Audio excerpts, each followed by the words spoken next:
నమస్తే, welcome to TV9 exclusive. నేను దీప్తి వాజ్పేయి. ఒక గ్రీకు తత్వవేత్త చెప్పినట్టు అని అంటూ ఉంటాం సాధారణంగా. గొప్ప గొప్ప తత్వవేత్తలు అక్కడ పుట్టారు కాబట్టి. ఇప్పుడు నడుస్తున్న ఒలింపిక్ గేమ్స్ దాదాపు 2800 ఏళ్ల క్రితం గ్రీస్లోనే మొదలయ్యాయి. అసలైన రంగస్థలానికి వేదిక గ్రీస్. ఇప్పటికీ ఆనాటి ఓపెన్ ఆడిటోరియంస్ మనం అక్కడ చూడొచ్చు. ప్రపంచాన్ని జయించాలనుకున్న అలెగ్జాండర్ పుట్టింది కూడా గ్రీస్లోనే. ఆ దేశాన్ని రాజులే పాలించిన ప్రజాస్వామ్య జీవన విధానం అంటే ఎలా ఉంటుందో ఈ ప్రపంచానికి నేర్పించింది గ్రీస్. ఏ రంగంలో అయినా, ఏ అంశంలో అయినా గ్రీస్కి సాటి లేదు. మరెందుకని వరల్డ్స్ పవర్ఫుల్ కంట్రీస్లో గ్రీస్ లేదు? ఇప్పుడెందుకని అన్ని రంగాల్లో కూడా రాణించట్లేదు? పేరుకి అభివృద్ధి చెందిన దేశంగానే కనిపిస్తున్నా ఎందుకని గ్రీస్ ఆర్థిక కష్టాల్లో ఉంది? ఎందుకంటే దాదాపు 7-8 ఏళ్ల క్రితమే గ్రీస్ దివాళా తీసింది కాబట్టి. కారణం మితిమీరిన సంక్షేమ పథకాలు. మాకేం తక్కువ, తమది అభివృద్ధి చెందిన దేశం అన్న ధీమాతో వరుస పెట్టి పథకాలు ఇస్తూ పోయింది. చివరికి పుట్టి మునిగింది. వెనిజువేలా ప్రపంచంలోనే అత్యధికంగా చమురు నిల్వలున్న దేశం. సంక్షేమ పథకాల పేరిట లెక్కకు మించి ఖర్చు చేసింది. గ్రీస్ లాగానే దివాళా తీసి దారుణమైన ఆర్థిక సంక్షోభంలో కూరుకుపోయింది. మొన్నటికి మొన్న శ్రీలంకని కూడా చూసాంగా. నిజానికి సంక్షేమ పథకాలతో ఖచ్చితంగా లాభం ఉంటుంది, అందులో నో డౌట్. కానీ వాటికి కూడా ఒక హద్దు అంటూ ఉండాలి. ఆ హద్దు మీరిన నాడు రాష్ట్రమైనా దేశమైనా ఐపీ పెట్టి చేతులెత్తేయడం తప్ప ఇంకో దారి ఉండదు. మన దేశంలోని కొన్ని రాష్ట్రాల పరిస్థితి చూస్తుంటే ఈ చరిత్ర అంతా గుర్తుకొస్తుంది. ఇప్పుడు ఎన్నికల్లో గెలవడమే లక్ష్యంగా హామీలు ఇస్తూ పోయారు. అప్పు చేసి పప్పు గుడి పెడుతోంది అనే ఎద్దేవా చేసిన పార్టీలే అంతకు మించిన హామీలు ఇచ్చేసి అధికారంలోకి వచ్చాక అప్పులు చేయలేక, హామీలు నెరవేర్చలేక చేతులెత్తేస్తున్నాయి. పేర్లు అక్కర్లేదు కానీ కనీసం 4-5 రాష్ట్రాల్లో అయితే చాలా దారుణమైన పరిస్థితులే ఉన్నాయి. ఒకవైపు హామీలు నెరవేర్చడం చేత కావడం లేదు అని స్వయంగా ఆ 4-5 రాష్ట్రాల ముఖ్యమంత్రులే చెప్తున్నారు. ఢిల్లీలో కూడా అవే ఉచిత హామీలు ఇస్తూ పోటీ పడుతున్నారు. ఇంకెప్పుడవుతుందో వీళ్ళకి జ్ఞానోదయం. ఇంతకీ ఉచితాలు మంచివా కావా? హామీలిచ్చి అధికారంలోకి వచ్చిన రాష్ట్రాల్లో పరిస్థితి ఎలా ఉంది? డీటెయిల్గా చూద్దాం ఇవాళ ఎక్స్క్లూజివ్లో. మన దేశంలో 47,15,00,000 మంది మహిళా ఓటర్లు ఉన్నారు. ఈ ఓటర్లను తమ వైపు తిప్పుకుంటే చాలు, కుటుంబం మొత్తం తమ పార్టీకే ఓటు వేస్తుందన్న ఆలోచన రాజకీయ పార్టీలో చాలా బలంగా ఏర్పడింది. ఒక విధంగా ఇన్ని ఉచిత పథకాలకు కారణం మహిళా ఓటర్లే. పర్ఫెక్ట్ డీటెయిల్స్ చెప్తాను చూడండి. ఆడబిడ్డ నిధి ఏపీలో కూటమి ప్రభుత్వం ఇస్తామన్న పథకం. నెలకు 1,500 రూపాయల చొప్పున ఇస్తామని చెప్పింది కూటమి ప్రభుత్వం. ఇక మహాలక్ష్మి పథకం, ప్రతి మహిళకు నెలకు 2,500 రూపాయలు ఇస్తామని తెలంగాణ ప్రభుత్వం హామీ ఇచ్చిన పథకం ఇది. ఇక మధ్యప్రదేశ్, మహారాష్ట్రలో లాడ్లీ బెహనా యోజన, బెంగాల్లో లక్ష్మీ భాండార్, ఢిల్లీలో మహిళా సమ్మాన్ యోజన. ఈ పేర్లు వేరేలా ఉండొచ్చు కానీ పథకం మాత్రం ఒకటే. అర్హులైన ప్రతి మహిళకు నెలకు 1,500 లేదా 2,500 ఇవ్వడం. 2006లో తమిళనాడులో ఫ్రీ కలర్ టీవీ హామీ ఇచ్చి ఎన్నికల్లో గెలిచింది డిఎంకే. గెలిచిన తర్వాత 750 కోట్లు ఖర్చు పెట్టి ఏకంగా 25 లక్షల టీవీ సెట్లు పంచింది. ఇదే హామీ అని కొందరు సుప్రీంకోర్టుకి వెళితే మహిళా సాధికారత కోసమే హామీ ఇచ్చాం అని గట్టిగా సమర్థించుకుంది అప్పటి కరుణానిధి ప్రభుత్వం. కలర్ టీవీలతో మహిళా అభివృద్ధి జరిగింది చూడండి అంటూ కొన్ని లెక్కలు కూడా చూపించింది. ఇక ఆ తర్వాత అదే సాకును చూపించి 2011లో మిక్సీలు ఇస్తామని హామీ ఇచ్చింది డిఎంకే. పోటీగా జయలలిత కూడా దిగారు. ఒకరు మిక్సీలు ఇస్తే ఇంకొకరు ఫ్యాన్లు ఇచ్చారు. కొందరు వాషింగ్ మెషిన్లు, మైక్రోవెన్లు కూడా హామీ ఇచ్చారు. వీటన్నిటికీ కౌంటర్గా హై స్కూల్ స్టూడెంట్స్కి ల్యాప్టాప్స్ ఫ్రీగా ఇస్తానన్నారు జయలలిత. అక్కడితో ఆగలేదు. కలర్ టీవీలకు ఉచితంగా కేబుల్ కనెక్షన్ ప్రకటించారు. పెళ్లి చేసుకునే ఆడపిల్లకు 4 గ్రాముల బంగారం, 25,000 రూపాయల ఆర్థిక సాయం, డిగ్రీ చదువుకుంటే 50,000 అనౌన్స్ చేశారు. 2016లో ఇంకా రేంజ్ పెంచారు. ఆడపిల్ల పెళ్లికి 8 గ్రాముల బంగారం ఇస్తామని ప్రకటించారు జయలలిత. ఇలా ఫ్రీగా ఇస్తే అది మహిళల అభ్యున్నతికి పనికొస్తుంది అనే కారణాన్ని చూపించారు. ఇది చూశాక 2012లో యూపీలోని సమాజ్వాదీ పార్టీ కూడా ఉచితంగా ల్యాప్టాప్లు ఇస్తామని ప్రకటించింది. ఇక 2006లో బీహార్లోని నితీష్ కుమార్ ప్రభుత్వం 9వ తరగతి చదివే బాలికలకు ఉచితంగా సైకిళ్లు పంచింది. సరే, ఈ విషయంలో తప్పు పట్టడానికి ఏమీ లేదు, ఎందుకంటే స్కూల్కి వెళ్ళి చదువుకునే బాలికల కోసం ఎంతైనా ఖర్చు పెట్టచ్చు. కానీ ఈ హామీతో నితీష్ కుమార్ గెలిచారు అని ఆ తర్వాత జరిగిన ఎన్నికల్లో మహిళా ఓట్లే ప్రధానంగా అక్కడ ఎన్నికల ప్రచారం జరిగింది. హామీలు కూడా పెచ్చుమీరాయి. మొన్న కర్ణాటకలో కాంగ్రెస్ గెలవడానికి కారణం మహిళలకు నెలకు 2,000 ఇస్తామన్న ఆర్థిక సాయమే. పైగా మహిళలకు ఆర్టీసీ బస్సుల్లో ఉచిత ప్రయాణం కల్పించారు. తెలంగాణలో కూడా ఇవే పథకాలను ప్రవేశపెడతామని హామీ ఇచ్చారు, గెలిచారు. హర్యానాలో కూడా నెలకు 2,000 ఇస్తామని కాంగ్రెస్ చెబితే తాము 2,100 ఇస్తామని బీజేపీ హామీ ఇచ్చింది. జార్ఖండ్లో ప్రతి మహిళకు 1,000 రూపాయలు ఇస్తామని జేఎంఎం హామీ ఇస్తే బీజేపీ ఏకంగా 2,100 ఇస్తామంది. ఆ వెంటనే తామేం తక్కువ చేయం, గెలిస్తే 2,500 ఇస్తాం అంటూ ప్రకటించి జేఎంఎం ఎన్నికల్లో గెలిచింది. రీసెంట్గా మహారాష్ట్రలో మహాయుతి ప్రభుత్వాన్ని గెలిపించింది లాడ్లీ బెహనా యోజన పథకమే. ఇప్పుడు ఢిల్లీలో కూడా నెలకు 2,100 ఇస్తామంటోంది ఆమ్ ఆద్మీ పార్టీ. నిజానికి ఢిల్లీ ప్రజలకు పార్టీలు ఇచ్చిన హామీలు నెరవేర్చాలి అంటే ఇప్పుడున్న బడ్జెట్ సరిపోదు. ఇప్పటికే 31 ఏళ్లలో మొదటిసారి ఆర్థిక లోటు ఉన్న రాష్ట్రంగా మారబోతోంది ఢిల్లీ. ఇక ఈ హామీలని ఎలా నెరవేరుస్తారు? ప్రధానంగా రాష్ట్రాల యొక్క ఆరోగ్యం సరిగా ఉండకపోవడానికి ప్రధానమైన కారణం ఉచితాలు, ప్రజలకు డబ్బుల పంపిణీ. దీని ద్వారా రాష్ట్రాలు నిలదొక్కుకెళ్ళకపోతున్నాయి. క్యాపిటల్ ఎక్స్పెండిచర్ ఏదైతే ఉంటుందో దాని మీద తగినంతగా వారు కాన్సన్ట్రేషన్ చేయట్లేదు, వాళ్ళ దగ్గర లేదు. వచ్చిన ఆదాయం అంతా కూడా తీసుకున్న అప్పులను మళ్ళా వాళ్ళ వడ్డీలు చెల్లించడం, వీటి మీదకే వెళుతోంది అని. ఎన్నికలు అయిపోయిన తర్వాత మేము ఇచ్చిన హామీలు మేము నెరవేర్చలేము, రాష్ట్రాలు ఆర్థిక సంక్షోభంలో ఉన్నాయి కాబట్టి మేము ఏం చేయలేము, ఈ విధమైన ప్రకటనలు కూడా అనేక రాజకీయ నాయకులు చేస్తున్నారు. అటు డికే శివకుమార్ గారు కావచ్చు, ఇటు చంద్రబాబు నాయుడు గారు కావచ్చు, వీరందరూ కూడా ఇదే మాట్లాడుతున్నారు. గతంలో హిమాచల్ ప్రదేశ్లో కూడా ఇలాగే విచ్చలవిడిగా హామీలు ఇచ్చారు. కానీ ఆ హామీలు తీర్చేంత బడ్జెట్ లేదని తర్వాత వాళ్ళు తెలుసుకున్నారు. సీఎంతో సహా మంత్రులు 2 నెలల పాటు జీతాలు కూడా తీసుకోలేదు.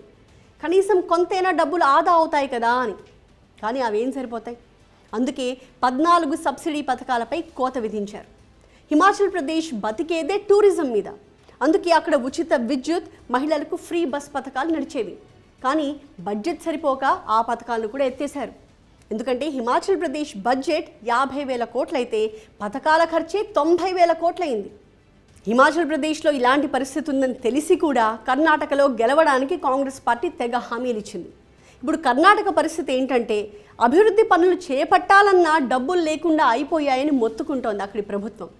మహిళలకు ఉచిత బస్సు పథకం వల్ల 3 నెలలకు 300 కోట్ల రూపాయల అప్పు మిగిలింది. ఇలా అయితే డ్రైవర్లు, కండక్టర్లకు జీతాలు కూడా ఇచ్చుకోలేమని ఆర్టీసీ యాజమాన్యం ప్రభుత్వానికి మొరపెట్టుకుంది. మరేం చేద్దామని అడిగితే అనుమతిస్తే ఛార్జీలు పెంచుకుంటామంది అక్కడి ఆర్టీసీ. అడిగిందే ఆలస్యం, వెంటనే ఛార్జీలు పెంచుకోవడానికి కర్ణాటక సర్కార్ అనుమతి ఇచ్చేసింది. దీనివల్ల ఆర్టీసీ ఛార్జీలు 15 నుంచి 20% పెరిగాయి. ఆడవాళ్లకు ఫ్రీ బస్ అనే పేరే కానీ ఆ ఇంటాయన జేబులో ఇంచే ఆ ఫ్రీ టికెట్ కొంటాము అన్న విషయం తెలుసుకోలేకపోతున్నారు. ప్రస్తుతం కర్ణాటకలో పరిస్థితి ఎలా ఉందో తెలుసా? ఇచ్చిన 5 గ్యారంటీలు సరిపోవు, ఇంకా ఉచితాలు కావాలి అని అడుగుతున్నారు అక్కడి జనం. Karnataka deputy CM DK Shivakumar ఇదే విషయం చెప్పి ఆవేదన వ్యక్తం చేశారు. అన్నీ ఉచితంగా ఇస్తే ఇక పాలన సాగేదెలా అని క్వశ్చన్ చేస్తున్నారు. ఆల్రెడీ ఫ్రీ కరెంట్ ఇస్తున్నాం, అయినా సరే కావేరీ నీళ్లు కూడా ఉచితంగా ఇవ్వాలంటే ఎలా అని అడుగుతున్నారు. దీని అర్థం వాడుకునే నీటికి ఎంతో కొంత బిల్లు చెల్లించండి అనే. అక్కడి జలమండలికి ఏటా 1,000 కోట్ల రూపాయల నష్టం వస్తూ ఉండడంతో ఆ భారాన్ని ప్రజలపై వేయబోతున్నారు. చూసారుగా, ఉచిత పథకాలు కావాలని అడిగితే ప్రజలే ఏదో ఒక రూపంలో ఆ భారం మోయాల్సి వస్తుంది. ఇలా హామీల మీద హామీలు ఇచ్చి రాష్ట్రాలను అప్పుల్లోకి దించేస్తున్నాయి ఈ పార్టీలన్నీ.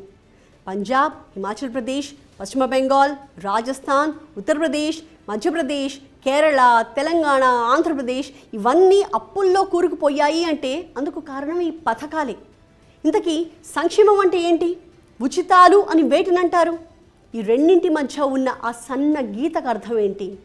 దాని మీద ఫోకస్ చేద్దాం. అసలు సంక్షేమం అంటే ఏంటి? అందరికీ విద్య, వైద్యం, విద్యుత్, తాగునీరు, రోడ్లు, అభివృద్ధికి కావాల్సిన మౌలిక వసతులు, ఇది సంక్షేమం అంటే. కానీ దాన్ని ఇప్పుడు ఎలా మార్చేశారు?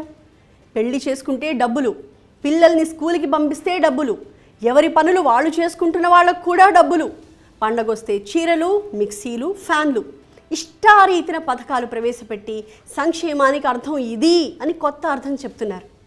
ఈ పథకాలతో ఎలాంటి పరిస్థితి సృష్టించారంటే దీన్నొక పులిపై స్వారీలా మార్చేశారు. దిగాలని ప్రయత్నించారో ఆహారం అయిపోతారు. ఆ స్వారీ ఆగడానికి వీల్లేనంతగా మార్చేశారు. ఉచితాలు అధికారాన్ని అందిస్తూ ఉండడంతో అదే నాదస్వరం ఊదుతున్నారు ఇప్పుడు. ఆ నాదస్వరం ఆపితే వెంటనే కాటుకి బలైపోతామని పార్టీలకు తెలుసు కాబట్టి ఉచితాలు అనే నాదస్వరం ఊదుతూనే ఉన్నారు, ప్రజల్ని ఆడిస్తూనే ఉన్నారు. తెలుగు రాష్ట్రాలను గమనిస్తే గడిచిన 10 ఏళ్లలో లక్షల కోట్ల రూపాయల డబ్బుని ఉచిత పథకాల పేరుతో పనిచేశారు. మరి పేదరికం పోయిందా? ఉత్పాదకత పెరిగిందా? పోనీ ఆర్థిక వృద్ధి రేటులో ఏమైనా మనం దూసుకుపోతున్నామా? గత జగన్ ప్రభుత్వం నవరత్నాల పథకాలకు ఏటా 53,000 కోట్లు ఖర్చు చేసింది. వాటికి నిధులు సమీకరించేందుకు తల ప్రాణం తోక్కొస్తోందని డైరెక్ట్గా వైఎస్ జగనే చెప్పారు. అలాంటిది కూటమి పార్టీలు ప్రకటించిన పథకాల అమలు ఎలా సాధ్యం అని అప్పట్లోనే ప్రశ్నించారు. కూటమి పార్టీల హామీలు అమలు చేయాలి అంటే 53,000 కోట్లకు ఇంకొక 73,000 కోట్లు కావాలి అన్నారు. అంటే ఏడాదికి 1,26,000 కోట్లు ఖర్చు చేయాల్సి ఉంటుందని ఆనాడు వైఎస్ జగన్ లెక్క చెప్పారు. అయితే తాము సంపదను పెంచి ప్రజలకు పంచుతాము అని చెప్తోంది కూటమి ప్రభుత్వం. నీటిపారుదల, వ్యవసాయం, పారిశ్రామిక రంగాలపై ఎక్కువగా ఖర్చు పెడుతున్నాం కాబట్టి ఆదాయం కూడా పెరుగుతుందన్న ధీమాతో ఉన్నారు. అమరావతి నిర్మాణం ద్వారా కూడా సంపద పెరుగుతుందని సీఎం చంద్రబాబు చెప్తున్నారు. దీనికి తోడు పోలవరం, అమరావతికి కేంద్రమై సహాయం చేస్తూ ఉండడం ఏపీకి కలిగిన ఒక వెసులుబాటు. ప్రస్తుతం రాష్ట్రంలో పథకాలు అమలు చేయాలన్నా కూడా కేంద్రం వైపు చూడాల్సింది. ఎటొచ్చి స్వయం శక్తితో పథకాలు అమలు చేయాల్సింది తెలంగాణ ప్రభుత్వమే. రైతు భరోసా, ఆత్మీయ భరోసా అమలు చేయడానికే అప్పులు చేయాల్సిన పరిస్థితి. హైదరాబాద్ నుంచి ఎంత ఆదాయం వస్తున్నా 6 గ్యారంటీలు అమలు చేయడానికి మరిన్ని అప్పులు చేయాల్సింది. సో మున్ముందు తెలుగు రాష్ట్రాలు ఈ గ్యారంటీలను ఎలా అమలు చేస్తాయో చూడాలి. అటు పథకాలు అందుకుంటున్న వారు అసలు ఇలా ఎలా ఇస్తున్నారు అని క్వశ్చన్ చేయట్లేదు. పథకాలు అందుకోని వారు మాత్రం మాకెందుకు ఇవ్వట్లేదు అని ఎదురు తిరుగుతున్నారు. కానీ ఆ ఉచిత పథకాలకు ఖర్చు చేసే ప్రతి రూపాయి ప్రజలు కడుతున్న పన్నుల నుంచే లాగేసుకుంటున్నారన్న విషయం అంతా మర్చిపోతున్నారు. ఒక చేత్తో ఇచ్చి మరో చేత్తో లాక్కుంటున్నారన్న సోయి ఎవ్వరికీ లేకుండా ప్రవర్తిస్తున్నారు. కరోనా సమయంలో ఉచితంగా రేషన్ పంచారు. ఆ లోటు పూడ్చుకోవడానికి పెట్రోల్ రేట్లు భారీగా పెంచారు. ఉచిత కరెంట్ అంటూ హామీలు ఇచ్చి అమలు చేశారు. అదే చేత్తో కరెంట్ ఛార్జీలు పెంచి ఉచిత కరెంట్ అందుకుంటున్న వారిపై మరో రూపంలో భారం మోపారు. మహిళలకు ఆర్టీసీలో ఉచిత ప్రయాణమని పెట్టారు. అదే చేత్తో ఛార్జీలను దారుణంగా పెంచేశారు. ఆస్తి పన్ను, చెత్త పన్ను, సెస్సులు ఇవన్నీ పెంచేసి ప్రజలపై తెలియకుండానే భారం మోపుతున్నారు. మంచి చదువు చెప్పించు, పిల్లలు వృద్ధిలోకి వస్తారు. మంచి వైద్యం అందించు, అప్పు చేయాల్సిన అవసరం లేకుండా బతుకుతారు. వృద్ధులకు పెన్షన్లు ఇవ్వచ్చు, ఆసరా ఉందన్న భరోసాతో వాళ్ళు హాయిగా జీవిస్తారు. మధ్యాహ్న భోజనం పథకం అమలు చేయొచ్చు. పిల్లల్ని పనికి పంపించకుండా చక్కగా స్కూల్కి పంపిస్తారు. ఇవన్నీ చేయండి. కానీ చీరలు ఫ్రీ, కుక్కర్లు ఫ్రీ, అమ్మాయిలకు బైకులు ఫ్రీ, వాషింగ్ మెషిన్లు ఫ్రీ, కలర్ టెలివిజన్లు ఫ్రీ అంటే ఎలా? ఇవన్నీ ఏంటి? మరోసారి కర్ణాటక దగ్గరికి వెళ్దాం. ఆ రాష్ట్రంలో హామీల అమలుకు ఏడాదికి 53,000 కోట్ల రూపాయలు ఖర్చు అవుతోంది. బెంగళూరు వంటి మహానగరం నుంచి ఆదాయం వస్తున్నా ఆ డబ్బు పథకాల అమలుకు సరిపోవట్లేదు. అందుకే ఎస్సీ ఎస్టీ సబ్ ప్లాన్ కింద ఖర్చు చేయాల్సిన 39,000 కోట్ల రూపాయల నిధుల్లో 14,000 కోట్లు తీసుకోవాలనుకుంటున్నారు. ఒకప్పుడు ఈ దేశానికి అన్నపూర్ణగా నిలిచింది పంజాబ్. 1960లో పుట్టెడు ధాన్యంతో ఒక వెలుగు వెలిగింది. మరి ఇప్పుడు ఆ రాష్ట్రంపై దాదాపు 3,43,000 కోట్ల రూపాయల అప్పు ఉంది. ప్రతి మహిళకు 1,000 రూపాయలు, ఉచితంగా 300 యూనిట్ల విద్యుత్ ఇస్తామని ఆమ్ ఆద్మీ పార్టీ హామీ ఇచ్చింది. తీరా గెలిచాక వాటిని అమలు చేయలేక వచ్చే ఆదాయం సరిపోక ఒక దయనీయమైన స్థితిలో కొట్టుమిట్టాడుతోంది పంజాబ్ ఆర్థిక వ్యవస్థ. అక్కడ 1,000 రూపాయలు ఇచ్చేందుకే కింద మీద పడుతుంటే తెలుగు రాష్ట్రాల్లో అర్హులైన ప్రతి మహిళకు నెలకు 2,500 రూపాయలు ఇస్తామంటున్నారు. ఇది సాధ్యమేనా? ఉచిత పథకాల వల్ల పేదరికం లేకుండా చేయొచ్చనే ఒక వాదన ఉంది. ఒకసారి ఆలోచించండి. నిజంగా పేదరికం పోవాలని రాజకీయ పార్టీలు కోరుకుంటాయా? పేదరికమే లేకపోతే ఉచితాలు ఉండవు. ఆ ఉచితాలే లేకపోతే పార్టీలకు ఓట్లు పడవు. ఉచితాలు కొంప ముంచే పథకాలు అనే చిన్న ఆర్థిక పరిజ్ఞానం లేకుండా పోతోంది ఓటర్లకి. ఉచితం పేరుతో పంచే డబ్బుతో ఉత్పాదకత పెరగాలి, కానీ డబ్బిస్తే ప్రొడక్టివిటీ పెరగదు. దానికి బదులు వివిధ వృత్తుల వారికి పనిముట్లు ఇస్తే వారి జీవితాలు కనీసం మెరుగుపడతాయి. కానీ అలాంటి హామీ ఇస్తున్న పార్టీ ఒక్కటైనా ఉందా ఈ దేశంలో? ఉచిత హామీలు అధికారాన్ని కట్టబెడతాయి, అందులో డౌటే లేదు. అధికారం చేతికొచ్చాక అమలు చేస్తామా లేదా అన్నది ఆ తర్వాత సంగతి. ముందైతే హామీ ఇచ్చేద్దామన్న ధోరణితో ఉన్నాయి పార్టీలు. అధికారంలోకి వచ్చాక తాము ఇద్దామని అనుకున్నాం, కానీ గత ప్రభుత్వం చేసిన అప్పుల వల్ల త్వరగా అమలు చేయలేకపోతున్నామని చెప్తున్నారు. గత ప్రభుత్వం ఎంత అప్పు చేసిందో అప్పుడు తెలియదా? ఎంతెంత వడ్డీ కట్టాలో లెక్క తెలియదా? అప్పుడు తామిచ్చిన హామీలను అంత ఈజీగా అమలు చేయలేమని ఆనాడు వాళ్ళకి తెలియదా? అయినా సరే హామీలు ఇచ్చేశారుగా. ఇచ్చి ఇప్పుడు గత ప్రభుత్వాలపై నెపాన్ని నెట్టడం ఏంటి అనేది సామాన్యులు అడుగుతున్న క్వశ్చన్. పైగా కేంద్ర బడ్జెట్ వస్తోంది కాబట్టి అందరూ అటే పరిగెడుతున్నారు. కాస్తంత కనికరిస్తే తమ రాష్ట్రంలో పథకాలు అమలు చేసుకుంటామని అడుగుతున్నారు. అంటే హామీలు ఇచ్చేదేమో రాష్ట్రంలో, వాటికి డబ్బుల కోసం అర్థించేదేమో దేశ రాజధానిలో. ఎన్నో పథకాలు అమలు చేస్తున్న కేంద్రానికి కూడా అప్పులున్నాయి. కేంద్రం కూడా వడ్డీ కట్టాలి. సో అడిగారు కదా అని రాష్ట్రాలకు నిధులు ఇచ్చే పరిస్థితుల్లో ఏమీ కేంద్రం లేదు. అందుకే కనీసం అప్పులకైనా అనుమతి ఇవ్వండి అంటూ వేడుకుంటున్నాయి రాష్ట్రాలు. చెమటోడ్చి కష్టపడే ఒక వ్యక్తిని చూసి జాలిపడి మీ దగ్గర డబ్బు ఉంది కదా అని రోజుకొక 500 రూపాయల చొప్పున ఇస్తూ పోయారనుకుందాం. నెల గడిచింది. ఆ డబ్బుకి అలవాటు పడిపోయిన ఆ వ్యక్తి కష్టపడడం మానేశాడు. అమ్మయ్య, అతగాడి కష్టం తీరిపోయింది కదా అనుకుని మీరు డబ్బు ఇవ్వడం మానేశారు. అప్పటి వరకు అతని దృష్టిలో దేవుళ్ళ కనిపించిన మీరు సడన్గా దుర్మార్గుడు అయిపోతారా అవరా? ఇన్నాళ్ళు ఇచ్చావుగా ఇప్పుడెందుకు ఇవ్వో అని మిమ్మల్ని నిలదీస్తాడా లేదా? పైగా కష్టపడి పనిచేసే వాడిని చెడగొట్టడమే కాదా ఇది?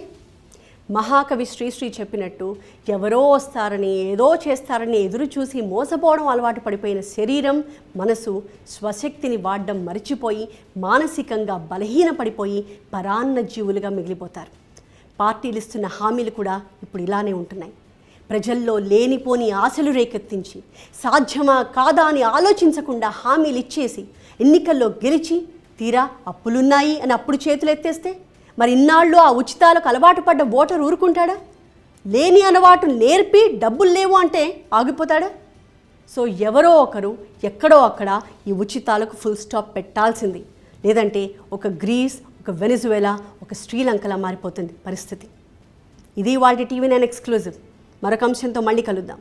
చూస్తూనే ఉండండి TV9.